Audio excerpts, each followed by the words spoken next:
ಆಕಾಶವಾಣಿ ಆರೋಗ್ಯ ಸಂಚಿಕೆ. ಉತ್ತಮ ಆರೋಗ್ಯಕ್ಕಾಗಿ ಪೌಷ್ಟಿಕ ಆಹಾರದ ಮಹತ್ವ ಈ ಕುರಿತು ರಾಯಚೂರಿನ ನವೋದಯ ಆಸ್ಪತ್ರೆಯ ಸಮುದಾಯ ವೈದ್ಯಕೀಯ ವಿಭಾಗದಲ್ಲಿ ಸಹಾಯಕ ಪ್ರಾಧ್ಯಾಪಕರಾಗಿರುವ ಡಾಕ್ಟರ್ ರೂಪಕಲಾ ಎನ್ ಅವರೊಂದಿಗೆ ಸಂದರ್ಶನ. ಸಂದರ್ಶಕರು ವೆಂಕಟೇಶ್ ಬೇವಿನ ಬೆಂಚಿ. ಪ್ರಿಯ ಕೇಳುಗರೆ ನಮಸ್ಕಾರ. ಇವತ್ತಿನ ನಮ್ಮ ಕಾರ್ಯಕ್ರಮದಲ್ಲಿ ನವೋದಯ ಆಸ್ಪತ್ರೆಯ ಸಮುದಾಯ ವೈದ್ಯಕೀಯ ವಿಭಾಗದಲ್ಲಿ ಸಹಾಯಕ ಪ್ರಾಧ್ಯಾಪಕರಾಗಿರ್ತಕ್ಕಂಥ ಡಾಕ್ಟರ್ ರೂಪಕಲಾ ಎನ್ ಅವರು ನಮ್ಮ ಕಾರ್ಯಕ್ರಮಕ್ಕೆ ಬಂದಿದ್ದಾರೆ.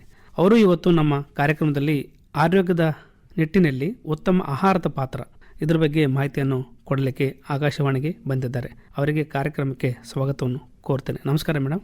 ನಮಸ್ತೆ ಸರ್. ಮೇಡಮ್, ಉತ್ತಮ ಆರೋಗ್ಯ ಅಂತ ನಾವು ಕರಿತೀವಿ, ಏನು ಹಂಗಂದ್ರೆ? ಆರೋಗ್ಯ ಅಂತಂದ್ರೆ ನಾವೇನ್ ಅನ್ಕೋತೀವಿ, ಬರೀ ನಾವು ಫಿಸಿಕಲ್ ಹೆಲ್ತ್ ಅಂತ ಅನ್ಕೋತೀವಿ ಸರ್. ಫಿಸಿಕಲ್ ಹೆಲ್ತ್ ಅಷ್ಟೇ ಅಲ್ಲ sir. Physical health, mental health, social health, ಇನ್ನು ಬೇರೆ ಬೇರೆ ಕೋಣಗಳಿದಾವೆ ಸರ್. ಸೊ ಈ ನಿಟ್ಟಿನಲ್ಲಿ ಬರೀ ನಮ್ಮ ಫಿಸಿಕಲ್ ಹೆಲ್ತ್ ಅಲ್ಲದೇನೆ ಬೇರೆ ಆರೋಗ್ಯಗಳು ಇಂಪಾರ್ಟೆಂಟ್ ಆಗುತ್ತೆ ಸರ್. ಈ ಆರೋಗ್ಯ ವೃದ್ಧಿ ಮಾಡುವ ಸಲುವಾಗಿ ಆಹಾರ ಎಷ್ಟು ಇಂಪಾರ್ಟೆಂಟ್ ಅನ್ನೋದು ನಾವು ತಿಳ್ಕೊಬೇಕು ಸರ್. ಉತ್ತಮ ಆಹಾರ ಎಂದ್ರೆ ಏನು ಸರ್? ಇದರಲ್ಲಿ 2 ಕಾಂಪೋನೆಂಟ್ಸ್ ಇದಾವೆ ಸರ್. ನಾವು ಯೂಶಲಿ ಸಮತೋಲನ ಆಹಾರ, ಉತ್ತಮ ಆಹಾರ ಅಂದ್ರೆ ಉತ್ತಮ ಆಹಾರ ಆಗಿರ್ಬೋದು ಅಥವಾ ಪೌಷ್ಟಿಕ ಆಹಾರ ಆಗಿರ್ಬೋದು ಸರ್. ಸೊ ನಾವು ಬ್ಯಾಲೆನ್ಸ್ಡ್ ಡಯಟ್ ಅಂತ ನಾವೇನ್ ಹೇಳ್ತೀವಿ ಸರ್. ಬ್ಯಾಲೆನ್ಸ್ಡ್ ಡಯಟ್ ಅಂದ್ರೆ ಸಮತೋಲನ ಆಹಾರ. ಆಹಾರದಲ್ಲಿ ಕೆಲವೊಂದು ಕಾಂಪೋನೆಂಟ್ಸ್ ಇರ್ತವೆ ಸರ್. ನೀವು ಕೇಳಿರಬಹುದು, ಕಾರ್ಬೋಹೈಡ್ರೇಟ್ಸ್, ಪ್ರೋಟೀನ್ಸ್ ಸರ್, ಕೊಬ್ಬಿನಂಶ, ನಾರಿನಂಶ ಇರುತ್ತೆ ಸರ್. ಇವೆಲ್ಲ ಮ್ಯಾಕ್ರೋನ್ಯೂಟ್ರಿಯೆಂಟ್ಸ್ ಅಂತ ಹೇಳ್ತೇವೆ. ಮೈಕ್ರೋನ್ಯೂಟ್ರಿಯೆಂಟ್ಸ್ ಅಲ್ಲಿ ಅಂದ್ರೆ ಚಿಕ್ಕ ಪ್ರಮಾಣದಲ್ಲಿ ಇರ್ತಕ್ಕಂಥ ನ್ಯೂಟ್ರಿಯೆಂಟ್ಸ್ ಯಾವ್ಯಾವು ಅಂದ್ರೆ ವಿಟಮಿನ್ಸ್ ಮತ್ತೆ ಮಿನರಲ್ಸ್, ಖನಿಜಗಳು ಅಂತ ಹೇಳ್ತೀವಿ ಸರ್.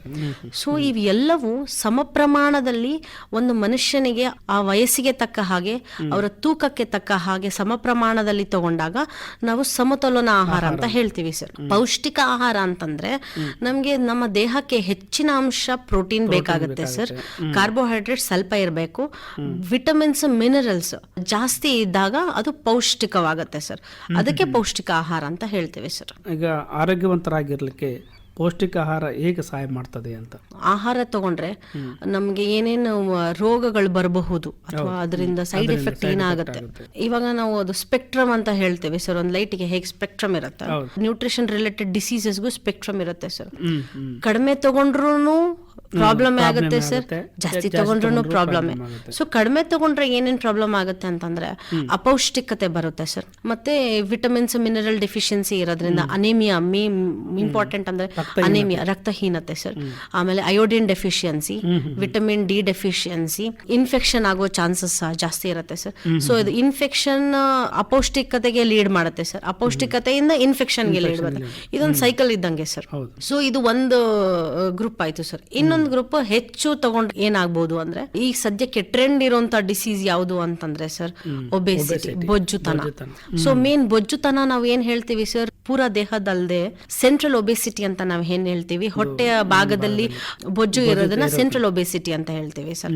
ಒಬೆಸಿಟಿ ಇದರಿಂದ ಏನಾಗುತ್ತೆ, ಡಯಾಬಿಟಿಸ್ ಬರೋ ಸಾಧ್ಯತೆ ಜಾಸ್ತಿ ಆಗುತ್ತೆ ಸರ್. ಹೈಪರ್ ಟೆನ್ಷನ್, BP ಜಾಸ್ತಿ ಆಗೋದು ಆಗುತ್ತೆ ಸರ್. ಹೃದಯ ರೋಗಗಳು ಜಾಸ್ತಿ ಆಗೋ ಚಾನ್ಸಸ್ ಜಾಸ್ತಿ ಇರುತ್ತೆ. ಕ್ಯಾನ್ಸರ್ ಕಾಯಿಲೆಗಳು, ಇದು ವಿಚ್ ಲೀಡ್ಸ್ ಟು ಸ್ಟ್ರೋಕ್ ಅಂತ ಏನ್ ಹೇಳ್ತೀವಿ, ಪಾರ್ಶ್ವವಾಯು. ಸೊ ಇದೆಲ್ಲದಕ್ಕೂ ಕಾರಣ ಆಗಕ್ಕೆ ಸಾಧ್ಯ ಆಗುತ್ತೆ ಸರ್. ಸೊ ಇದೆಲ್ಲವನ್ನು ತಡೆಗಟ್ಟೋದಕ್ಕೆ ನಮ್ಮ ಪೌಷ್ಟಿಕ ಆಹಾರ ತುಂಬಾ ಇಂಪಾರ್ಟೆಂಟ್ ಆಗುತ್ತೆ ಸರ್. ಇತ್ತೀಚೆಗೆ ಒಂದು ಜಂಕ್ ಫುಡ್ ನಮ್ಮ ಆರೋಗ್ಯದ ಮೇಲೆ ತುಂಬಾನೇ ಪರಿಣಾಮ ಬೀರ್ತದೆ. ಅದು ಹೇಗೆ ಪರಿಣಾಮ ಬೀರ್ತಾ ಅನ್ನೋ ಬಗ್ಗೆ ಸ್ವಲ್ಪ ಕೇಳುಗರಿಗೆ ತಿಳಿಸಿರಿ. ಹಾ ಸರ್. ಜಂಕ್ ಫುಡ್ ಅಂತ ಕೇಳ್ತೀವಿ. ಜಂಕ್ ಫುಡ್ ಅಂದ್ರೆ ಹೊರಗಡೆ ಚೈನೀಸ್ ಫುಡ್ ತಿನ್ನೋದಾಗಿರ್ಬೋದು ಅಥವಾ ಬೇಕರಿ ಪದಾರ್ಥ. ಮೇನ್ ಜಂಕ್ ಫುಡ್ ಅಂದ್ರೆ ಏನಂದ್ರೆ ಸರ್, ನಾವು ಅವಾಗ್ಲೇ ಹೇಳಿದೆ, micronutrients, carbohydrates, protein ಏನೇನಿರುತ್ತೆ ಅದೆಲ್ಲವು.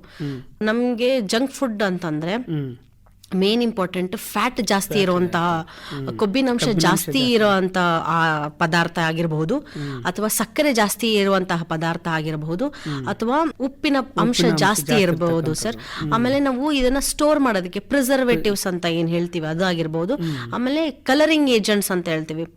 So attract ಮಾಡಕ್ಕೆ, ಜನಕ್ಕೆ ಅಟ್ರಾಕ್ಟ್ ಮಾಡಕ್ಕೆ ವಿಧ ವಿಧವಾದ ಕಲರ್ ನ ಯೂಸ್ ಮಾಡ್ತಾರೆ ಸರ್.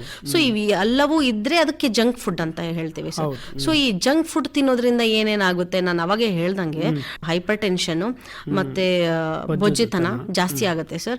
ಕೆಲವೊಬ್ರು ಏನ್ ಅನ್ಕೊಂಡ್ಬಿಡ್ತಾರೆ, ಇದನ್ನ ತಿಂದ್ರೆ ನಾವು ಆರೋಗ್ಯವಾಗಿರ್ತೀವಿ ಅಂತ ಅನ್ಕೊಂತಾರೆ, ಹೊಟ್ಟೆ ತುಂಬಿದ್ರೆ ಸಾಕು ಅಂತ ಅನ್ಕೊಂತಾರೆ ಸರ್. ಇಲ್ಲ, ಇದು ಅಪೌಷ್ಟಿಕತೆ ಕೂಡ ಕಾರಣ ಆಗಕ್ ಸಾಧ್ಯ ಆಗುತ್ತೆ. ರುಚಿ ಇರುತ್ತೆ, ಹಂಗಾಗಿ ತಿನ್ನಲಿಕ್ಕೆ ಅಟ್ರಾಕ್ಷನ್ ಇರುತ್ತೆ, ನಾಲಿಗೆಗೆ ರುಚಿ ಆಗುತ್ತೆ ಅಂತ ಅಟ್ರಾಕ್ಟ್ ಆಗುತ್ತೆ ಸರ್. ಸೊ ಇದರಿಂದ ಅಪೌಷ್ಟಿಕತೆನೂ ಆಗಬಹುದು ಸರ್. ಹೆಚ್ಚು ಬೊಜ್ಜಿನಂಶ ಅದು which leads to non communicable diseases ಅಂತ ನಾವೇನ್ ಹೇಳ್ತೀವಿ, ಡಯಾಬಿಟಿಸ್, ಹೈಪರ್ ಟೆನ್ಷನ್, ಕ್ಯಾನ್ಸರ್, ಈ ಕಲರಿಂಗ್ ಏಜೆಂಟ್ಸ್ ಇಂದ ಕ್ಯಾನ್ಸರ್ ಆಗೋ ಸಾಧ್ಯತೆ ಜಾಸ್ತಿ ಇರುತ್ತೆ ಸರ್. ಇತ್ತೀಚಿನ ದಿನಗಳಲ್ಲಿ ಈಗ ಸಾರ್ವಜನಿಕ ಸೋಷಿಯಲ್ ಮೀಡಿಯಾಗಳಲ್ಲಿ ನೋಡ್ತಿರುತ್ತೆ ನೀವೆಲ್ಲ, ಈಗೆಲ್ಲ ತಂತ್ರಜ್ಞಾನದ ಯುಗದಲ್ಲಿ ಎಲ್ಲರೂ ಸೋಷಿಯಲ್ ಮೀಡಿಯಾ ಕಾಮನ್ ಆಗಿ ಬಳಸ್ತಕ್ಕಂಥದ್ದು. ಸೋಷಿಯಲ್ ಮೀಡಿಯಾಗಳಲ್ಲೇ ಈಗ ಆರೋಗ್ಯ ಸಲಹೆಗಳು ಸಾಕಷ್ಟು ಕೊಡ್ತಿರ್ತಾರೆ. ಇದು ತಿನ್ನಬೇಕು, ಇದು ತಿನ್ನಬಾರ್ದು, ಇದು ಹೀಗಿದ್ರೆ ಒಳ್ಳೆಯದು, ಇದನ್ನು ಹೀಗೆ ಬಳಸಬೇಕು ಅಂತ ಏನು ಅಭಿಪ್ರಾಯಗಳು ಹಂಚ್ಕೊಳ್ಳೋದು ಸೋಷಿಯಲ್ ಮೀಡಿಯಾದಲ್ಲಿ ಸಿಕ್ಕಾಪಟ್ಟೆ ನೋಡ್ತಿರ್ತೀವಿ.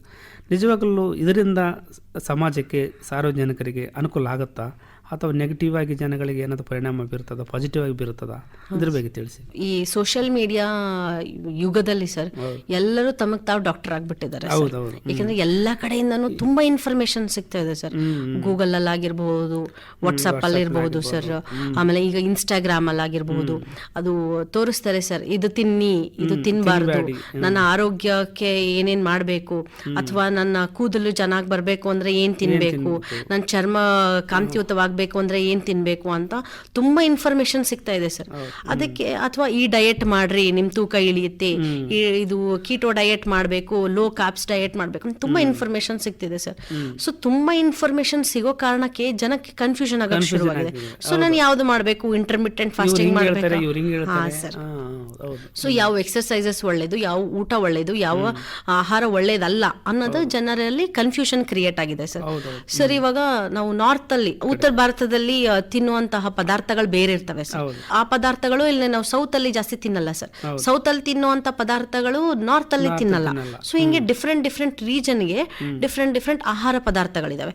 ಸೊ ಅವರಿಗೆ ಅದು ಅನ್ವಯಿಸುತ್ತೆ ಅಂತಂದ್ರೆ, ಅವರಿಗೆ ಅದು ತೂಕ ಕಮ್ಮಿ ಆಗಿದೆ ಅಥವಾ ಆರೋಗ್ಯ ವೃದ್ಧಿ ಆಗಿದೆ ಅಂತಂದ್ರೆ, ಈ ಕಡೆ ಇರೋರ್ಗು ವೃದ್ಧಿ ಆಗ್ಬೇಕು ಅಂತ ಏನಿಲ್ಲ ಸರ್. ಸೊ ನಮ್ಮ ದೇಹದ ನಮ್ಮ ಶರೀರದ ಬೆಳವಣಿಗೆ ಹೇಗಿದೆ ಅಂದ್ರೆ ಅದು ಇಂಪಾರ್ಟೆನ್ಸ್ ಜೆನೆಟಿಕ್ಸ್ ಅಂತ ನಾವೇನ್ ಹೇಳ್ತೀವಿ ಸರ್.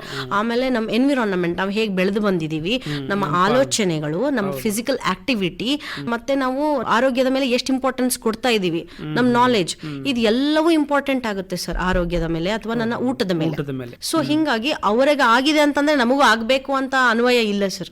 ಆದ್ರೂ ಆಗ್ಬಹುದು, ನಮ್ಗೆ ಒಳ್ಳೇದು ಆಗ್ಬಹುದು, ಕೆಟ್ಟದ್ದು ಆಗ್ಬಹುದು. ಸೊ ಏನೇ ಬಂದ್ರು ಇನ್ಫಾರ್ಮೇಶನ್ ಫಸ್ಟ್ ನಿಮ್ಮ ಹತ್ರದಲ್ಲಿ ಇರ್ತಕ್ಕಂಥ ನಿಮ್ಮ ಡಾಕ್ಟರ್ ಆಗಿರಬಹುದು, ಅಥವಾ ನ್ಯೂಟ್ರಿಷನಿಸ್ಟ್ ಇರಬಹುದು, ಅಥವಾ ಡಯಟಿಷಿಯನಿಸ್ಟ್ ಇರಬಹುದು ಸರ್, ಅವ್ರ ಹತ್ರ ಹೋಗಿ ಕೇಳಿ ನೀವು ಅದನ್ನ ಫಾಲೋ ಮಾಡಿದ್ರೆ ತುಂಬಾ ಒಳ್ಳೇದಂತ ಹೇಳ್ತೇನೆ ಸರ್. ಕೆಲವರು ನೀರು ಮಿತವಾಗಿ ಹಿತವಾಗಿ ಕುಡಿಬೇಕು, ಸ್ವಲ್ಪ ಕುಡಿಬೇಕು ಅಂತ ಹೇಳ್ತಾರೆ. ನೀರಿನ ಪ್ರಾಮುಖ್ಯತೆ ಬಗ್ಗೆ ಹೇಳಿ ಸರ್. ನಮ್ಮ ದೇಹ 60% ನೀರಿನ ಅಂಶದಿಂದ ತುಂಬಿದೆ ಸರ್. ನಾನು ಆರೋಗ್ಯವಾಗಿ ಆಹಾರ ಅಂತ ಬಂದಾಗ ಬರೀ ಆಹಾರ ಅಷ್ಟೇ ಅಲ್ಲದೆ ನೀರು ಕೂಡ ತುಂಬಾ ಇಂಪಾರ್ಟೆಂಟ್ ಆಗುತ್ತೆ. ಯಾಕೆಂದ್ರೆ ಆ ಆಹಾರವನ್ನು ಪಚನ ಮಾಡೋದಕ್ಕೆ ಅಥವಾ ಡೈಜೆಷನ್ ಮಾಡೋದಕ್ಕೆ ನೀರು ತುಂಬಾ ಮುಖ್ಯ ಆಗುತ್ತೆ ಸರ್. ಮಿನಿಮಮ್ 5 ಲೀಟರ್ ಆದ್ರೂ ನೀರು ಕುಡಿಬೇಕು ಅಂತ ಹೇಳ್ತೀವಿ ಸರ್. ನಿಮ್ಗೆ 5 ಲೀಟರ್ ಕುಡಿಯಕ್ ಆಗಿಲ್ಲ ಅಂತಂದ್ರೆ ಅಟ್ಲೀಸ್ಟ್ ಮಿನಿಮಮ್ 8 ಗ್ಲಾಸ್ ನೀರಾದ್ರೂ ಕುಡಿಬೇಕಾಗತ್ತೆ ಸರ್. ಆಹಾರ ಮತ್ತು ವ್ಯಾಯಾಮ ಈ ವಿಷಯಕ್ಕೆ ಬಂದಾಗ, ಆಹಾರ ಎಷ್ಟು ಇಂಪಾರ್ಟೆಂಟು ಅಷ್ಟೇ ನಮಗೆ ದೇಹಕ್ಕೆ ವ್ಯಾಯಾಮ ಬೇಕು ಅಂತ. ಹೌದು ಸರ್. ನಾವು ಸಿಕ್ಕಾಪಟ್ಟೆ ತಿಂದು ಆರಾಮ್ ಮಲ್ಕೊಂಡು ಬಿಟ್ರೆ ಅದ್ರ ಪರಿಣಾಮ ಅನುಭವಿಸಬೇಕಾಗ್ತದೆ. ಹೌದು ಸರ್. ಅದ್ರ ಬಗ್ಗೆ ಸ್ವಲ್ಪ ಹೇಳಿ. ಈಗ ಟ್ರೆಂಡ್ ಏನಂದ್ರೆ ಸರ್ ಜಿಮ್ಮಿಗೆ ಹೋಗೋದು ಸರ್ ಎಲ್ಲರಿಗೂ. ಸೊ ಇದೆಲ್ಲ ಸಿಟಿನಲ್ಲಿ, ಮೆಟ್ರೋಪಾಲಿಟಿಯನ್ ಸಿಟಿಯಲ್ಲಿ ಅಥವಾ ದೊಡ್ಡ ಸಿಟಿನಲ್ಲಿ ಅಷ್ಟೇ ಜಿಮ್ ಅಲ್ಲಿ ಹೋಗ್ತಾರೆ. ಸ್ಪೆಷಲಿ ಹೆಣ್ಣು ಮಕ್ಕಳು ಹೋಗಕ್ಕಾಗಲ್ಲ ಸರ್. ಅವ್ರು ಏನಂತಾರೆ ಸರ್, ಯಾರಿಗಾದ್ರೂ ನಾನೇ ಡಾಕ್ಟರ್ ಆಗಿ ನನ್ನ ಪೇಷಂಟ್ಗೆ ನೀವು ವ್ಯಾಯಾಮ ಮಾಡಬೇಕು ಇಲ್ಲ ವಾಕಿಂಗ್ ಮಾಡಬೇಕು ಅಂದ್ರೆ ಮನೆ ಕೆಲಸನೇ ಸಾಕಾಗತ್ತೆ ಮೇಡಮ್, ನಮಗೆ ಆಗಲ್ಲ ಅಂತ ಹೇಳ್ತಾರೆ. ಹೌದು ಸರ್. ಮಾಡರೇಟ್ ಆಕ್ಟಿವಿಟಿ ಅಂತೂ ಮಾಡ್ಲೇಬೇಕಾಗತ್ತೆ. ಇವೆಲ್ಲ ಫಿಸಿಕಲ್ ಆಕ್ಟಿವಿಟಿ ಯಾಕೆ ಮಾಡಬೇಕು ಅಂತಂದ್ರೆ, ಒಂದು ನಮ್ಮ ಜೀರ್ಣ ಶಕ್ತಿ ಚೆನ್ನಾಗಿರ್ಬೇಕು ಅಂತ, ನಮ್ಮ ಎಲ್ಲಾ ಅಂಗಾಂಗಗಳನ್ನು ಸರಿಯಾಗಿ ಕೆಲಸ ಮಾಡಬೇಕು ಅಂದ್ರೂ physical activity important sir. So moderate activity ಅಂತೂ WHO ಮಾಡಕ್ ಹೇಳುತ್ತೆ ಸರ್. ಅದ್ ಅಲ್ಲದೆ ಓಕೆ, ನಾವು ಮಿನಿಮಮ್ ಆಗಿ ನಾನು ಒಂದು ನಾರ್ಮಲ್ ಮಹಿಳೆ, ಮನೆ ಹೋಮ್ ಮೇಕರ್ ಅಂತ ನಾವೇನ್ ಹೇಳ್ತೀವಿ, ಮನೆಯಲ್ಲಿ ಇರ್ತಕ್ಕಂಥ ಒಂದು ಹೆಣ್ಮಗಳು ಅವ್ರು ಹೇಗೆ ವ್ಯಾಯಾಮ ಮಾಡ್ಕೋಬಹುದು ಅಂತಂದ್ರೆ ಸರ್ ಮಿನಿಮಮ್ 30 ನಿಮಿಷವಾದ್ರೂ ವಾಕಿಂಗ್ ಮಾಡ್ಲೇಬೇಕಾಗುತ್ತೆ ಸರ್. ಕಂಪಲ್ಸರಿ ವಾಕಿಂಗ್ ಮಾಡ್ಬೇಕಾಗತ್ತೆ. ಸೊ ನಾವು ಫಿಸಿಕಲ್ ಆಕ್ಟಿವಿಟಿ ಅಂದ್ರೆ ಓಕೆ, ನನ್ನ ಪಾತ್ರೆ ತೊಳೆಯೋದು ಅಥವಾ ಬಟ್ಟೆ ಒಗೆಯೋದು, ಮನೆ ಕೆಲಸ ಮಾಡಿದ್ರೆ ನನಗೆಲ್ಲ ವ್ಯಾಯಾಮ ಆದಂಗೆ ಅಲ್ಲ ಸರ್. ಅದೆಲ್ಲ ಮಾಡಿದ್ರೆ ಕೇವಲ ಒಂದು ಭಾಗದ ಮಸಲ್ಸ್ ಅಷ್ಟೇ ಯೂಸ್ ಆಗುತ್ತೆ ಸರ್. ಸೊ ಅದು ಕಂಪ್ಲೀಟ್ ವ್ಯಾಯಾಮ ಆಗಲ್ಲ. ಸೊ ನಾನು ಕಂಪ್ಲೀಟ್ ವ್ಯಾಯಾಮ ಆಗ್ಬೇಕು ಅಂದ್ರೆ ನನ್ನ ದೇಹದಲ್ಲಿರ್ತಕ್ಕಂಥ ಎಲ್ಲಾ ಮಸಲ್ಸ್ ಅಂತ ನಾವು ಏನ್ ಹೇಳ್ತೀವಿ ಸರ್, ಅವು ಎಲ್ಲಾನು ಕೆಲಸ ಮಾಡ್ಬೇಕಾಗತ್ತೆ. ಸೊ ಅದು ಎಲ್ಲಾನು ಕೆಲಸ ಮಾಡ್ಬೇಕು ಅಂದ್ರೆ ಮಿನಿಮಮ್ ನಾನು 30 ನಿಮಿಷನಾದ್ರೂ ವಾಕ್ ಮಾಡ್ಬೇಕು. ಸೊ ಮಿನಿಮಮ್ 30 ನಿಮಿಷ ಬ್ರಿಸ್ಕ್ ವಾಕ್ ಅಂತ ನಾವೇನ್ ಫಾಸ್ಟ್ ಆಗಿ ನಡೆಯೋದು ಅಂತ ನಾವೇನ್ ಹೇಳ್ತೀವೋ, ಕಾಲ್ ನೋವು ಇರೋರು ಪರವಾಗಿಲ್ಲ, ಸ್ಲೋ ಆಗಿನೂ ನಡಿಬಹುದು. ಸೊ ವಾಕ್ ಮಾಡೋದ್ರಿಂದ ಏನಾಗುತ್ತೆ ಸರ್, ಒಂದು ರಕ್ತ ಸಂಚಲನೆ ಚೆನ್ನಾಗಾಗುತ್ತೆ ಸರ್, ಎಲ್ಲಾ ಭಾಗಗಳಿಗೆ ರಕ್ತ ಚಲನೆ ಆಗತ್ತೆ ಸರ್ ಫಸ್ಟ್.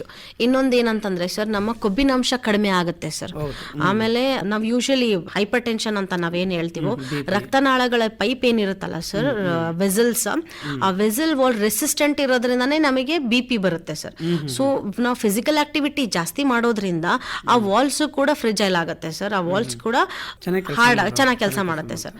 ಅದ್ ಅಲ್ದೇನೆ ನಮ್ದು ಹಾರ್ಮೋನಲ್ ಲೆವೆಲ್ಸ್ ಅಂತ ಏನ್ ಹೇಳ್ತೀವಿ, ಇತ್ತೀಚಿನ ದಿನಗಳಲ್ಲಿ ಮೇನ್ ಇಂಪಾರ್ಟೆಂಟ್ ಸ್ಪೆಷಲಿ ಹೆಣ್ಮಕ್ಳಲ್ಲಿ, ಟೀನೇಜರ್ಸ್ ಅಲ್ಲಿ ಸರ್, PCOD ಪ್ರಾಬ್ಲಮ್ ಇರ್ಬೋದು, ಥೈರಾಯ್ಡ್ ಪ್ರಾಬ್ಲಮ್ ಇರ್ಬೋದು, ಬೇರೆ ಹಾರ್ಮೋನಲ್ ಇಂಬ್ಯಾಲೆನ್ಸ್ ಅಂತ ನಾವೇನ್ ಹೇಳ್ತಿದೀವಿ ಸರ್, ಇವು ಎಲ್ಲವೂ ನಾರ್ಮಲ್ ಆಗಕ್ಕೆ ಮಿನಿಮಮ್ 30 ಮಿನಿಟ್ಸ್ ಮಾಡ್ಲೇಬೇಕಾಗುತ್ತೆ ಸರ್. ರೀಸೆಂಟ್ ಆಗಿ ರಿಸರ್ಚ್ ಪ್ರಕಾರ ಸರ್, 30 ನಿಮಿಷಕ್ಕಿಂತ ಜಾಸ್ತಿ ಮಾಡೋರಿಗೆ ಹೃದಯ ಕಾಯಿಲೆ ಆಗಿರ್ಬೋದು, ಮಾನಸಿಕ ಕಾಯಿಲೆ ಆಗಿರ್ಬೋದು, ಬೇರೆ ಯಾವುದೇ ಹಾರ್ಮೋನಲ್ ಮೆಟಬಾಲಿಕ್ ಡಿಸಾರ್ಡರ್ಸ್ ಅಂತ ನಾವೇನ್ ಹೇಳ್ತೀವೋ ಅದು ಎಲ್ಲವೂ ನಾರ್ಮಲ್ ಆಗೋ ಸಾಧ್ಯತೆ ಇದೆ ಅಂತ ಹೇಳ್ತಾರೆ ಸರ್. ನಾವು ದಿನನಿತ್ಯದಲ್ಲಿ ಪೌಷ್ಟಿಕ ಆಹಾರವನ್ನು ತಗೊಳ್ತೀವಿ. ಹಾಗಾಗಿ ಒಂದು ಇದೆಯಲ್ಲ, ಮೈ ಪ್ಲೇಟ್ ಮೈ ಫುಡ್ ಅನ್ನುವಂಥದ್ದು. ಹೌದು ಸರ್. ಅದ್ರ ಬಗ್ಗೆ ಸ್ವಲ್ಪ ತಿಳಿ. ನ್ಯಾಷನಲ್ ಇನ್ಸ್ಟಿಟ್ಯೂಟ್ ಆಫ್ ನ್ಯೂಟ್ರಿಷನ್ ಅದು ಹೈದರಾಬಾದ್ ಅಲ್ಲೇ ಇದೆ ಸರ್. ನಮ್ಮ ಭಾರತ ದೇಶದ ಜನರಿಗೆ ಅವರ ಫಿಸಿಕ್ ಮೇಲೆ, ಅವರ ವೇಟ್ ಮೇಲೆ ಒಂದು ಸ್ಟ್ಯಾಂಡರ್ಡ್ ಪ್ರೋಟೋಕಾಲ್ ಸೆಟ್ ಮಾಡಿದೆ ಸರ್. ಸೊ ನನ್ನ ಪ್ಲೇಟ್ ಹೇಗಿರ್ಬೇಕು ಅಂದ್ರೆ, ಹಳೆ ಕಾಲದಲ್ಲೂ ಹೇಳ್ತಿದ್ರು ಸರ್, ಕಲರ್ಫುಲ್ ಆಗಿರ್ಬೇಕು ಅಂತ ಹೇಳ್ತಾರೆ ಸರ್. 8 ಪದಾರ್ಥ ಇರಬೇಕು. ಸೊ ನನ್ನ ಒಂದು ತಟ್ಟೆನಲ್ಲಿ ಹೇಗಿರ್ಬೇಕು ಅಂದ್ರೆ 50% ಪೋರ್ಷನ್ ಏನಿರ್ಬೇಕು ಅಂದ್ರೆ ತರಕಾರಿಗಳಿರ್ಬೇಕು ಸರ್, ಹಣ್ಣುಗಳು, ಆಮೇಲೆ ಹಸಿರು ತರಕಾರಿಗಳಿರಬಹುದು ಸರ್, ಆಮೇಲೆ ನಾವು ರೂಟ್ಸ್ ಅಂಡ್ ಟ್ಯೂಬರ್ಸ್ ಅಂತ ಹೇಳ್ತೇವೆ ಸರ್, ಗೆಡ್ಡೆ ಗೆಣಸುಗಳು ಅಂತ ಹೇಳ್ತೀವಲ್ಲ ಸರ್. ಸೊ ಇವೆಲ್ಲವೂ 50% ಇರಬೇಕು ಸರ್ ನನ್ನ ಪ್ಲೇಟ್ ಅಲ್ಲಿ. ಇನ್ನ ಉಳಿದಿದ್ದ 50% ಅಲ್ಲಿ ಏನೇನಿರ್ಬೇಕು ಅಂತಂದ್ರೆ ರೊಟ್ಟಿ, ಚಪಾತಿ, ಅನ್ನ ಆಗಿರ್ಬಹುದು ಸರ್, ಮತ್ತೆ ಜಾಸ್ತಿ ಹೆಚ್ಚಿನ ಅಂಶದಲ್ಲಿ ಕಾಳುಗಳಿರ್ಬಹುದು ಸರ್, ನಟ್ಸ್ ಅಂತೀವಿ ಸರ್ ನಾವು, ಬಾದಾಮ್ ಇರ್ಬೋದು, ಇವೆಲ್ಲ ನೆನ್ಸಿದ್ ಬಾದಾಮು, ನೆನ್ಸಿದ್ ಗೋಡಂಬಿ ಸರ್, ನೆನ್ಸಿದ್ ದ್ರಾಕ್ಷಿ ಇರ್ಬೋದು, ಅಥವಾ ವಾಲ್ನಟ್ ಅಂತ ಏನ್ ಹೇಳ್ತೀವಿ ಸರ್, ಅದು ಇರಬಹುದು. ಆಮೇಲೆ ಇದು ಎಲ್ಲದ್ರ ಜೊತೆಗೆ ಸ್ವಲ್ಪ ಪ್ರಮಾಣದಲ್ಲಿ ಮೊಸರಿತ್ತಂತಂದ್ರೆ ಇದಿಷ್ಟು ಕಂಪ್ಲೀಟ್ ಪ್ಲೇಟ್ ಆಗುತ್ತೆ ಸರ್. ಇದು ನನ್ನ ಪ್ಲೇಟ್ ಆಗಿರ್ಬೇಕು. ಇದು ಅಟ್ಲೀಸ್ಟ್ ಒಂದ್ ದಿನದಲ್ಲಿ ಒಂದು ಪೋರ್ಷನ್ ಇಷ್ಟಿರಬೇಕು ಸರ್ ನನ್ನ ಪ್ಲೇಟ್ ಅಲ್ಲಿ. ಇತ್ತಂದ್ರೆ ಆರೋಗ್ಯಕರವಾಗಿನೂ ಇರುತ್ತೆ ಸರ್ ನಂದು ಊಟ. ನನ್ನ ಜೀರ್ಣ ಶಕ್ತಿನೂ ಜಾಸ್ತಿ ಮಾಡಿರ್ತಕ್ಕಂಥದ್ದು ಆಗುತ್ತೆ ಸರ್. ಮೇಡಮ್, ಈಗ ಪೌಷ್ಟಿಕ ಆಹಾರ ಅನ್ನುವಂಥ ವಿಷಯಕ್ಕೆ ಬಂದಾಗ ಕೆಲವರು ಹೇಳ್ತಿರ್ತಾರೆ, ಮಧ್ಯಾಹ್ನ ಟೈಮಲ್ಲೇ ಜಾಸ್ತಿ ಊಟ ಮಾಡಬೇಕು, ಪೌಷ್ಟಿಕ ಆಹಾರವನ್ನು ಹೆಚ್ಚು ತಿಂದ್ರೆ ಚೆನ್ನಾಗಿ. ಕೆಲವರು ಇಲ್ಲ, ಬೆಳಗ್ಗೆ ಒಳ್ಳೆ ಊಟ ಮಾಡಿ ಮಧ್ಯಾಹ್ನ ಬಿಟ್ಟು ರಾತ್ರಿ 1-2 ಊಟ ಮಾಡಿದ್ರೆ ಒಳ್ಳೇದು. ಸಾಕಷ್ಟು ಜನ ಆಹಾರ ತಜ್ಞರು ಹೇಳ್ತಾರೆ, ಅವರು ಬೇರೆ ಬೇರೆ ರೀತಿಯಲ್ಲಿ ಹೇಳ್ತಿರ್ತಾರೆ. 3 ಹೊತ್ತು ಊಟ ಮಾಡಿದ್ರೆ ಪರವಾಗಿಲ್ಲ, ಆದ್ರೆ ಹಿಂಗೆ ಊಟ ಮಾಡ್ಬೇಕನ್ನುವಂತ ಗೈಡ್ಲೈನ್ಸ್ ಕೊಡ್ತಾರೆ, ಒಂದು ಸೂತ್ರ ಕೊಡ್ತಾರೆ. ಅದಕ್ಕೆ ನೀವು ಆಹಾರ ತಜ್ಞರಾಗಿ ಈ ಒಂದು ಸಮಯದಲ್ಲಿ ಏನು, ಯಾವ ತರ ಊಟ ಮಾಡಬೇಕು, ಎಷ್ಟು ಟೈಮಲ್ಲಿ ಊಟ ಮಾಡಿದ್ರೆ ಒಳ್ಳೇದಂತ ಸರ್? ಹಳೆ ಕಾಲದಲ್ಲಿ ಒಂದು ಹೇಳ್ತಿದ್ರು ಸರ್, ನಾವು ಊಟ ರಾಜನ ತರ ಮಾಡಬೇಕು ಅಂತ. ಬೆಳಗಿನ ಬ್ರೇಕ್ಫಾಸ್ಟ್ ರಾಜನ ತರ ಮಾಡಬೇಕು ಸರ್, ಮಧ್ಯಾಹ್ನದ ಊಟ ಮಂತ್ರಿಯ ತರ ಮಾಡಬೇಕು, ರಾತ್ರಿಯ ಊಟ ಸೇವಕನ ತರ ಮಾಡಬೇಕು. ಅದು ಕರೆಕ್ಟ್ ಆಗಿದೆ ಸರ್, ಅದು ನಮ್ಮ ದೇಹಕ್ಕೆ ಕರೆಕ್ಟ್ ಇದೆ ಸರ್. ಸೊ ಬೆಳಗ್ಗೆ ಯಾಕೆಂದ್ರೆ ಸರ್ ನಾವು ಮಿನಿಮಮ್ 7-8 ತಾಸು ಗ್ಯಾಪ್ ಇರುತ್ತೆ ಸರ್, ನಾವು ನಿದ್ದೆ ಮಾಡಿರ್ತೀವಿ. ಸೊ ಆಬ್ವಿಯಸ್ಲಿ ನಾನು ಹೆಚ್ಚು ಕೆಲಸ ನಾವು ಬೆಳಗ್ಗೆನೆ ಮಾಡ್ಬೇಕು ಸರ್. ಸೊ ನನಗೆ ಅಷ್ಟು ಹೋಲ್ ಡೇಗೆ ನನ್ಗೆ ಬೇಕಾಗಿರ್ತಕ್ಕಂಥ ಎನರ್ಜಿ ಬೇಕು ಅಂದ್ರೆ ಸರ್, ನನ್ ಬೆಳಗಿನ ಊಟ ಚೆನ್ನಾಗಿರ್ಬೇಕು ಸರ್. ನನ್ನ ಫಿಸಿಕಲ್ ಅಷ್ಟೇ ಅಲ್ಲ ಸರ್, ನನ್ ಮೆಂಟಲಿನೂ ಆಕ್ಟಿವ್ ಆಗಿರ್ಬೇಕು ಅಂತಂದ್ರೆ ನಂದು ಬೆಳಗಿನ ಊಟ ತುಂಬಾ ಚೆನ್ನಾಗಿರ್ಬೇಕು ಸರ್. ಎಷ್ಟೊಂದ್ ಜನ ಏನ್ ಮಾಡ್ತಾರೆ, ಅದನ್ನೇ ಸ್ಕಿಪ್ ಮಾಡ್ತಾರೆ ಸರ್. ಅದನ್ನ ಸ್ಕಿಪ್ ಮಾಡಬಾರ್ದು ಸರ್, ಬೆಳಗಿನ ಊಟನೇ ಚೆನ್ನಾಗಿರ್ಬೇಕು ಸರ್. ನಾನು ಹೇಳ್ದಂಗೆ ಪೋರ್ಷನ್ಸ್ ಎಷ್ಟೆಷ್ಟು ಪೋರ್ಷನ್ಸ್ ಇರ್ಬೇಕು ಇರಬೇಕು ಅದೆಲ್ಲವೂ ನಾನು ಬೆಳಗ್ಗೆನೆ ಊಟ ಮಾಡಬೇಕು ಸರ್. ನೆಕ್ಸ್ಟ್ ಮಧ್ಯಾಹ್ನ ಅಟ್ಲೀಸ್ಟ್ ಅದಕ್ಕಿಂತ ಸ್ವಲ್ಪ ಕಡಿಮೆ ಪ್ರಮಾಣದಲ್ಲಿ ಇದ್ರೂ ಪರವಾಗಿಲ್ಲ, ಬಟ್ ಎಲ್ಲಾ ಪೋರ್ಷನ್ಸ್ ಅಟ್ಲೀಸ್ಟ್ ಒಂದು ತರಕಾರಿ, ಒಂದು ಹಣ್ಣು, ಮತ್ತೆ ಒಂದು ಕಾಳಾಗಿರ್ಬಹುದು ಸರ್, ರೊಟ್ಟಿ ಇಲ್ಲ ಅನ್ನ ಆಗಿರ್ಬೋದು, ಯಾವ್ದಾದ್ರು ಇರ್ಬೋದು ಸರ್, ಮತ್ತೆ ಸ್ವಲ್ಪ ಹಾಲು ಇಲ್ಲ ಮೊಸರು ಇಲ್ಲ ತುಪ್ಪ, ಇವೆಲ್ಲ ಕಂಪಲ್ಸರಿ ಇರಬೇಕು ಸರ್. ಇದು ಪ್ರಮಾಣ ಕಡಿಮೆ ಇರಬೇಕು. ರಾತ್ರಿ ನಾವೇನ್ ಊಟ ಮಾಡ್ತೀವಲ್ಲ ಸರ್, ಸೊ ರಾತ್ರಿ ಸೇವಕನ ತರ ಕಮ್ಮಿ ಯಾಕೆ ತಿನ್ಬೇಕು ಅಂದ್ರೆ ಯೂಶಲಿ ಏನ್ ಹೇಳ್ತಾರೆ ಸರ್, ನಾನು ಊಟ ಮಾಡಿ ಆದ್ಮೇಲೆ ಇನ್ನೊಬ್ರು ಯಾರಾದ್ರೂ ಊಟಕ್ಕೆ ಕರೆದ್ರು ಅಷ್ಟು ತಿನ್ನೋಷ್ಟು ಜಾಗ ನಮ್ಮ ಇಟ್ಕೊಂಡಿರ್ಬೇಕು ಅಂತ ಹೇಳ್ತಾರೆ ಸರ್. ಯಾಕೆಂದ್ರೆ ನಮ್ಗೆ ಜೀರ್ಣಶಕ್ತಿ ಚೆನ್ನಾಗ್ ಆಗ್ಬೇಕು ಸರ್. ನಾವು ರಾತ್ರಿ ನಾವೇನ್ ಕೆಲಸ ಮಾಡಲ್ಲ, ರಾತ್ರಿ ನಮ್ದು ಏನಾಗುತ್ತೆ ಸರ್, ಊಟ ಆದ್ಮೇಲೆ ನಾವು ಮಲ್ಕೊಳ್ಳೋದಷ್ಟೇ ಕೆಲಸ ಇರುತ್ತೆ ಸರ್, ದೇಹ ಏನು ಕೆಲಸ ಮಾಡಲ್ಲ, ಬ್ರೈನ್ ಅಷ್ಟೇ ಕೆಲಸ ಮಾಡ್ತಾ ಇರುತ್ತೆ. ಸೊ ಸ್ವಲ್ಪ ಪ್ರಮಾಣದಲ್ಲಿ ಊಟ ಮಾಡಿದ್ರು ಸಾಕಾಗತ್ತೆ. ಹಣ್ಣು, ನೀರಿನಂಶ ಜಾಸ್ತಿ ಇರತಕ್ಕಂಥ ತರಕಾರಿ ತಗೊಳ್ಬಹುದು ಸರ್, ಅಥವಾ ನೀರೇ ಕುಡಿದು ಮಲ್ಕೊಂಡ್ರು ಪರವಾಗಿಲ್ಲ ಸರ್. ಅಟ್ಲೀಸ್ಟ್ ಇಷ್ಟಾದ್ರೂ ಮಾಡ್ಬೇಕು. ಮಿನಿಮಮ್ ನನ್ನ ರಾತ್ರಿ ಊಟಕ್ಕೂ ನನ್ನ ಮಲಗೋ ಸಮಯಕ್ಕೂ 3 ತಾಸು ಅಟ್ಲೀಸ್ಟ್ ಗ್ಯಾಪ್ ಇರಬೇಕು ಸರ್. ಸೊ ಅದು ನಾನು ತಿಂದಿರ್ತಕ್ಕಂಥದನ್ನ ಜೀರ್ಣ ಆಗ್ಬೇಕು ಅಂದ್ರೆ ಅಷ್ಟು ನಿಮಿಷ ಬೇಕೇ ಬೇಕು. ತಿಂದ ತಕ್ಷಣ ಮಲ್ಗೋದಲ್ಲ, ಅಲ್ವೇ ಅಲ್ಲ ಸರ್. ನೀವು ಹೇಳ್ದಂಗೆ ಬೆಳಗಿನ ಊಟನೇ ಸ್ಕಿಪ್ ಮಾಡಿಬಿಟ್ರೆ ಏನು ತೊಂದರೆಗಳಾಗುತ್ತೆ ಅನ್ನುವಂಥದ್ದು ವೈದ್ಯರಿಗೆ ಗೊತ್ತಿರುತ್ತೆ. ಇದ್ರ ಬಗ್ಗೆ ತಾವೇನು ಹೇಳ್ತೀರಿ? ಬೆಳಗ್ಗೆ 9 ಗಂಟೆಯಿಂದ ಹಿಡ್ಕೊಂಡು ಸಂಜೆ 4 ಗಂಟೆ ತನಕ ನಾನು ಏನ್ ಕೆಲಸ ಮಾಡ್ತೀನೋ ನಾನು ಆಕ್ಟಿವ್ ಆಗಿರ್ಬೇಕು ಸರ್. ಸೊ ನಾನು ಬೆಳಗ್ಗೆನೆ ನಾನು ಊಟ ಸ್ಕಿಪ್ ಮಾಡಿದ್ರೆ ನನಗೇನಾಗುತ್ತೆ, ಇನ್ನೂ ಹಸಿವು ಇರುತ್ತೆ ಸರ್. ನನಗೆ ಅನಿಸ್ದೇ ಇರಬಹುದು ಹಸಿವು ಇದೆ ಅಂತ, ಬಟ್ ನನ್ನ ದೇಹಕ್ಕೆ ಬೇಕಾಗುತ್ತೆ ಸರ್. ನಿಮಗೆ ಬೇಡದೇ ಇರಬಹುದು, ಬಟ್ ನಿಮ್ಮ ದೇಹಕ್ಕೆ ಅವಶ್ಯಕತೆ. ನಿಮ್ಮ ದೇಹದಲ್ಲಿರ್ತಕ್ಕಂಥ ಎಲ್ಲ ಅಂಗಾಂಗಗಳು ಆಕ್ಟಿವ್ ಇರಬೇಕು ಅಂತಂದ್ರೆ ಅದು ಗ್ಲೂಕೋಸ್ ಬೇಕೇ ಬೇಕಾಗುತ್ತೆ ಸರ್. ಸೊ ಹಂಗಾಗಿ ನಾನು ಊಟ ಸ್ಕಿಪ್ ಮಾಡ್ಬಿಟ್ರೆ ಆಬ್ವಿಯಸ್ಲಿ ನೀವು ಇರಿಟೇಷನ್ ಅಲ್ಲಿ ಇರ್ತೀರ ಸರ್, ನೀವು ಮಾಡ್ತಕ್ಕಂಥ ಕೆಲಸಗಳು ಸರಿಯಾಗಿ ಆಗಂಗಿಲ್ಲ ಸರ್. ಸೊ ನೀವೇನ್ ಪ್ರೊಡಕ್ಟಿವಿಟಿ ಅಂತ ನಾವೇನ್ ಹೇಳ್ತೀವೋ, ನೀವು 10% ಕೆಲಸ ಮಾಡೋರು ನೀವು ಊಟ ಮಾಡಿ ಕೆಲಸ ಮಾಡಿದ್ರೆ ಆಬ್ವಿಯಸ್ಲಿ ಅದ್ರದ್ದು ದುಪ್ಪಟ್ಟ ಕೆಲಸ ಮಾಡೇ ಮಾಡ್ತೀರಾ ಸರ್. ನಿಮ್ ಪ್ರೊಡಕ್ಟಿವಿಟಿನೂ ಚೆನ್ನಾಗಿರುತ್ತೆ. ಸೊ ಫಿಸಿಕಲ್ ಆಕ್ಟಿವಿಟಿ ಚೆನ್ನಾಗಿದೆ, ಆಟೋಮೆಟಿಕಲಿ ಮೆಂಟಲಿನೂ ಹೆಲ್ದಿನೇ ಇರ್ತೀವಿ ಸರ್. ನಮ್ಮ ಎನ್ವಿರಾನ್ಮೆಂಟ್ ಸುತ್ತಮುತ್ತಲಿ ಇರೋರ ಜೊತೆಗೂ ಹ್ಯಾಪಿಯಾಗಿ ಇರ್ತೀವಿ ಸರ್. ಮೇಡಮ್, ಈಗ ಆಹಾರ ಕಲಬೆರಕೆ ಬಗ್ಗೆ ಇತ್ತೀಚೆಗೆ ಸಿಕ್ಕಾಪಟ್ಟೆ ಮಾಧ್ಯಮಗಳಲ್ಲಿ ಬರ್ತಿರ್ತದೆ, ಸೋಷಿಯಲ್ ಮೀಡಿಯಾಗಳಲ್ಲಿ ಕೂಡ ತೋರಿಸ್ತಿರ್ತಾರೆ. ಇತ್ತೀಚಿನ ದಿನಗಳಲ್ಲಿ ಯಾವ ಆಹಾರ ಕೂಡ ಪರಿಪೂರ್ಣ ಆಹಾರಗಳಲ್ಲ, ಎಲ್ಲವೂ ಕಲಬೆರಕೆ ಅನ್ನುವಂಥ ಮಾತು ಕೇಳಿದ್ವಿ. ಆಹಾರದ ಕಲಬೆರಕೆ ಬಗ್ಗೆ ತಾವೇನು ಹೇಳ್ತೀರಿ? ಎಕ್ಸಾಂಪಲ್ ನಾವು ಮಕ್ಕಳು ಸರ್, ನಾವು ಮಕ್ಕಳು ಯೂಶಲಿ ಅಥವಾ ಟೀನೇಜರ್ಸ್ ಎಲ್ಲ ಹೊರಗಡೆ ತಿಂತಿರ್ತಾರೆ. ಕಲಬೆರಕೆ ಅಂತಂದ್ರೆ ನಮ್ಮ ದೇಹಕ್ಕೆ ಅವಶ್ಯಕತೆ ಇರ್ಲಾರದನ್ನ ಆಹಾರದಲ್ಲಿ ಇದೆ ಅಂತಂದ್ರೆ ಅದು ಕಲಬೆರಕೆ ಅಂತ ಸರ್. ಫಾರ್ ಎಕ್ಸಾಂಪಲ್ ನಾವು ಕಾಳುಗಳು ತಗೊಂತೀವಿ ಸರ್, ಅದ್ರಲ್ಲಿ ಕಲ್ಲುಗಳು ಸಿಗ್ತವೆ, ಅದು ಕಲಬೆರಕೆನೆ ಸರ್. ಎಣ್ಣೆ ಪದಾರ್ಥದಲ್ಲಿ ಅಥವಾ ತುಪ್ಪದ ಪದಾರ್ಥದಲ್ಲಿ ವನಸ್ಪತಿ ಹಾಕಿರ್ತಾರೆ ಸರ್, ಡಾಲ್ಡಾ ಇರುತ್ತೆ, ಅದನ್ನು ಕಲಬೆರಕೆನೆ ಸರ್. ಸೊ ನಮ್ಮ ದೇಹಕ್ಕೆ ಯಾವ್ದಾವ್ದು ಹಾನಿಕರ ಮಾಡುತ್ತೆ ಸರ್, ಅದೆಲ್ಲವನ್ನೂ ಕಲಬೆರಕೆ. ಬರ್ತಕ್ಕಂಥ ಸೀಸನ್ ಫ್ರೂಟ್ಸ್ ಅಂತ ನಾವೇನ್ ಹೇಳ್ತೀವಿ ಸರ್, ಹಣ್ಣುಗಳು, ಅವು ಬೇಗ ರೈಪ್ ಆಗಕ್ಕೆ, ಬೇಗ ಹಣ್ಣುಗಳಾಗಕ್ಕೆ ಕೂಡ ತರಕಾರಿಗಳು ಬೇಗ ಬೆಳೆಯಕ್ಕೆ ಕೂಡ ಪೆಸ್ಟಿಸೈಡ್ಸ್ ಎಲ್ಲ ಯೂಸ್ ಮಾಡ್ತಾರೆ ಸರ್. ಸೊ ನಾವು ಅದನ್ನೆಲ್ಲ ಹೇಗೆ ತಡೆಗಟ್ಟಬಹುದು ಅಂತಂತಂದ್ರೆ, ಫಸ್ಟ್ ಆಫ್ ಆಲ್ ಇದು ಜಂಕ್ ಫುಡ್ ಅಂತೂ ನಾವು ಬಿಟ್ಟೇ ಬಿಡಬೇಕು ಸರ್. ಸೆಕೆಂಡ್ ಥಿಂಗ್, ಇವು ಕಾಯಿ ಪಲ್ಯ ಮತ್ತೆ ಹಣ್ಣಂತೂ ನಾವು ತಿನ್ಲೇಬೇಕು, ಬೇರೆ ಆಪ್ಷನ್ನೇ ಇಲ್ಲ ಸರ್. ನಮಗೆ ಏನ್ ಮಾಡಬಹುದು, ಪೆಸ್ಟಿಸೈಡ್ಸ್ ಜಾಸ್ತಿ ಇರೋದ್ರಿಂದ ಸರ್ ನಾವ್ ಏನೇ ತರಕಾರಿ ತಂದಂದ್ರೂ ಅದನ್ನ ತೊಳಿಬೇಕು ಸರ್. ಹೇಗ್ ತೊಳಿಬೇಕು, ನಾವು ಯೂಶಲಿ ಪಾತ್ರೆನಲ್ಲಿ ತೊಳಿತೀವಿ ಸರ್, ಹಂಗ್ ತೊಳಿಯೋದಲ್ಲ ಸರ್. ನಾವು ಫ್ಲೋ ಆಫ್ ವಾಟರ್ ಅಂತ ನಾವ್ ಏನ್ ಹೇಳ್ತೀವಿ, ರನ್ನಿಂಗ್ ಟ್ಯಾಪ್ ವಾಟರ್ ಅಲ್ಲೇ ತೊಳಿಬೇಕು ಸರ್. ಆದಷ್ಟು ಹೆಚ್ಚಿನ ಅಂಶ ಪೆಸ್ಟಿಸೈಡ್ಸ್ ಅದರಿಂದ ಹೋಗ್ಬಿಡುತ್ತೆ ಸರ್ ರನ್ನಿಂಗ್ ವಾಟರ್ ಅಲ್ಲಿ. Yes sir. ಸೊ ಆಮೇಲೆ ನಾವು ಹಣ್ಣುಗಳು ಸರ್, ನಾವು ಯೂಶಲಿ ಮಕ್ಕಳಿಗೆ ಕೊಡೋದಕ್ಕಿಂತ ಮುಂಚೆ ಅಥವಾ ನಾವೇ ತಿನ್ನೋದಕ್ಕಿಂತ ಮುಂಚೆ ಒಂದು ಚಿಟಿಕೆ ಬೇಕಿಂಗ್ ಸೋಡಾ, ಅಡಿಗೆ ಸೋಡಾ ಇಲ್ಲದೆ ಇದ್ರೂ ಪರವಾಗಿಲ್ಲ, ಅಟ್ಲೀಸ್ಟ್ ಒಂದ್ ಚಿಟಿಕೆ ಉಪ್ಪು ಹಾಕಿ ನೀರಿನಲ್ಲಿ ನೆನ್ಸಿಡ್ಬೇಕು ಸರ್. 15 ಮಿನಿಟ್ಸ್ ನೆನ್ಸಿಟ್ಟ ಮೇಲೆ ಆಲ್ಮೋಸ್ಟ್ ಒಂದು 50 to 70% ಅಷ್ಟೇ ಸರ್ ಪೆಸ್ಟಿಸೈಡ್ಸ್ ಹೋಗೋದು. ಇನ್ 30% ಇದೇ ಇರುತ್ತೆ ಸರ್. ಬಟ್ ಮೇಜರ್ ಪೆಸ್ಟಿಸೈಡ್ಸ್ ಎಲ್ಲ ಹೋಗ್ಬಿಟ್ಟಿರುತ್ತೆ ಅದು ನೀರಲ್ಲಿ. ಸೊ ಆಮೇಲೆ ಅದನ್ನ ಸೇವನೆ ಮಾಡಕ್ ಲಾಯಕ್ಕಾಗಿರುತ್ತೆ ಅಂತ ಹೇಳ್ಬೋದು ಸರ್. ಈಗ ಫುಡ್ ಪ್ಯಾಕಿಂಗ್ ಮಾಡ್ತಾರೆ, ಹೌದು ಸರ್. ಆ ಪ್ಯಾಕಿಂಗ್ ಮಾಡ್ತಾರೆ, ತಿಂಗಳ ಗಟ್ಟಲೆ ಅದನ್ನೇ ಮಾಡ್ತಾ ಇರ್ತಾರೆ. ಆ ಫುಡ್ ಅಲ್ಲಿ ಏನ್ ಹಾಕಿರ್ತಾರೋ ಏನು ಗೊತ್ತಿರಲ್ಲ, ಆದ್ರೆ ನಾವು ಅದನ್ನೇ ಅಂದ್ರೆ ರೆಡಿಮೇಡ್ ಆಗಿರ್ತದೆ, ಟೈಮ್ ಇರಂಗಿಲ್ಲ ಅಂತೇಳಿ ಪ್ಯಾಕ್ ಓಪನ್ ಮಾಡ್ತೀವಿ, ಫ್ರೈ ಮಾಡ್ಕೊಂಡು ಏನೋ ಮಾಡ್ಕೊಂಡು ತಿಂದು ಹೋಗ್ಬಿಡ್ತೀವಿ. ಈಗ ಇತ್ತೀಚೆಗೆ ಅಂತೂ ಸಿಕ್ಕಾಪಟ್ಟೆ ಜಾಸ್ತಿ ಆಗಿದೆ. ನಮ್ಗೆ ಟೈಮ್ ಇಲ್ಲ ಅನ್ನುವಂಥ ಉದ್ದೇಶದಿಂದ ಕಂಪನಿಗಳು ಈಗ ರೆಡಿಮೇಡ್ ಆಗಿ ಎಲ್ಲ ರೆಡಿ ಮಾಡಿ ಕೊಟ್ಟಿದ್ದಾರೆ. ಇದು ತಿನ್ನೋದ್ರಿಂದ ಏನು ತೊಂದರೆ ಆಗ್ತದೆ ಅನ್ನೋಂಥದ್ದು ಸರ್? ಈಗ ನಮ್ದೆಲ್ಲ ಫಾಸ್ಟ್ ಲೈಫ್ ಸರ್, ಎಲ್ಲ ಫಾಸ್ಟ್ ಫುಡ್ ಹೇಗೆ ಫಾಸ್ಟ್ ಲೈಫ್ ಬೇಕಾಗಿ ಎಲ್ಲ ಇನ್ಸ್ಟೆಂಟ್ ಇನ್ಸ್ಟೆಂಟ್ ಬೇಕು ಸರ್. ಇನ್ಸ್ಟೆಂಟ್ ಮ್ಯಾಗಿ ಇದ್ದಂಗೆ ನಮಗೆಲ್ಲ ಇನ್ಸ್ಟೆಂಟ್ ಬೇಕಾಗುತ್ತೆ. ಕ್ಯಾಂಡ್ ಫುಡ್ ಅಂತ ಏನು ಹೇಳ್ತೀವಿ ಸರ್, ಈಸಿಯಾಗಿ ಅವೈಲಬಲ್ ಇರ್ತಕ್ಕಂಥ, ನಮಗೆ ಅಡುಗೆ ಮಾಡಕ್ಕೆ ಸಮಯ ಸಿಗದೆ ಇರ್ಬೋದು ಅಥವಾ ಕ್ಯಾನಲ್ಲಿ ಹಾಕಿರ್ತಕ್ಕಂಥ ಪದಾರ್ಥಗಳಾಗಿರ್ಬೋದು, ನಾವು ಹೆಚ್ಚು ಸೇವನೆ ಮಾಡೋದ್ರಿಂದ ಏನಾಗುತ್ತೆ ಸರ್, ಸೇವ್ ಮಾಡಬೇಕು ಅಂತಂದ್ರೆ ಪ್ರಿಸರ್ವೇಟಿವ್ಸ್ ಹಾಕಿರ್ತಾರೆ ಸರ್. ಸೊ ಪ್ರಿಸರ್ವೇಟಿವ್ಸ್ ಅಂದ್ರೆ ಆಹಾರವನ್ನು ಸಂರಕ್ಷಣೆ ಮಾಡೋದಕ್ಕೆ ಕೆಲವೊಂದು ಐಟಮ್ಸ್ ಹಾಕಿರ್ತಾರೆ ಸರ್, ಕೆಮಿಕಲ್ಸ್ ಹಾಕಿರ್ತಾರೆ ಸರ್. ಸೊ ಆ ಕೆಮಿಕಲ್ಸ್ ನಮ್ಮ ದೇಹಕ್ಕೆ ಒಳ್ಳೇದಲ್ಲ ಸರ್. ರಿಸರ್ಚ್ ಪ್ರಕಾರ ಎಷ್ಟೊಂದು ಕೆಮಿಕಲ್ಸ್, ಫುಡ್ ಅಡಲ್ಟ್ರೇಷನ್, ಪ್ರಿಸರ್ವೇಟಿವ್ಸ್ ಏನಿದೆ ಸರ್, ಅದೆಲ್ಲವೂ ಕ್ಯಾನ್ಸರ್ಗೆ ಕಾರಣವಾಗುತ್ತೆ ಅಂತ ಬಂದಿದೆ ಸರ್. ಸೊ ಹಂಗಾಗಿ ಆದಷ್ಟು ನಾವು ಕ್ಯಾಂಡ್ ಫುಡ್ ತಿನ್ಬಾರ್ದು ಒಂದು. ಇನ್ನೊಂದು ಏನಂತಂದ್ರೆ ಸರ್, ನಾವು ಫುಡ್ ಲೇಬಲಿಂಗ್ ಅಂತ ಏನ್ ಹೇಳ್ತೀವಿ ಸರ್, ಒಂದ್ ಪ್ಯಾಕೆಟ್ ಬಿಸ್ಕೆಟ್ ಅಥವಾ ನಾವು ಒಂದು ಚಿಪ್ಸ್ ಪ್ಯಾಕೆಟ್ ತಗೊಂಡ್ರೆ ನಾವ್ ಏನ್ ನೋಡ್ತೀವಿ ಸರ್, ಫಸ್ಟ್ ರೇಟ್ ನೋಡ್ತೀವಿ. ಸೆಕೆಂಡ್ ಥಿಂಗ್ ನಾವೇನ್ ನೋಡ್ತೀವಿ ಸರ್, ಈಗ ಟ್ರೆಂಡ್ ಅಟ್ಲೀಸ್ಟ್ ಎಕ್ಸ್ಪೈರಿ ಡೇಟ್ ನೋಡ್ತೀವಿ ಸರ್. ಮ್ಯಾನುಫ್ಯಾಕ್ಚರ್ ಎಷ್ಟು ದಿನದಲ್ಲಿ ನಾವು ಅದನ್ನ ಬಳಕೆ ಮಾಡಬಹುದು ಅಷ್ಟೇ ನೋಡ್ತೀವಿ ಸರ್. ಅಷ್ಟೇ ನೋಡೋದು ಅಷ್ಟೇ ಅಲ್ಲ ಸರ್, ಇನ್ನೊಂದು ನೋಡ್ಬೇಕು ಸರ್. ಒಂದು FSSAI ಅಂತ ಒಂದು ಮಾರ್ಕ್ ಇರುತ್ತೆ sir, food safety and standard authority of India ಅಂತ ಒಂದು ಮಾರ್ಕ್ ಇರುತ್ತೆ ಸರ್, AI. ಸೊ ಅದು ಮಾರ್ಕ್ ಇದೆಯಾ ಇಲ್ಲ ಅಂತ ನೋಡ್ಬೇಕು. ಅದು ಕ್ವಾಲಿಟಿ ಚೆಕ್ ಮಾಡುತ್ತೆ ಸರ್, ಕ್ವಾಲಿಟಿ, ಫುಡ್ ಕ್ವಾಲಿಟಿ ಚೆನ್ನಾಗಿದೆಯಾ ಇಲ್ಲ ಅಂತ ಒಂದು ಚೆಕ್ ಮಾಡುತ್ತೆ. ಸೆಕೆಂಡ್ ಥಿಂಗ್ ಏನ್ ನೋಡ್ಬೇಕು ಅಂತಂದ್ರೆ ಸರ್, ನಾ ಹೇಳ್ದಂಗೆ ಕಾರ್ಬೋಹೈಡ್ರೇಟ್ಸ್, ಪ್ರೋಟೀನ್ಸ್ ಇಷ್ಟಿಷ್ಟೇ ಇರಬೇಕು ಅಂತ ಇದೆ ಸರ್.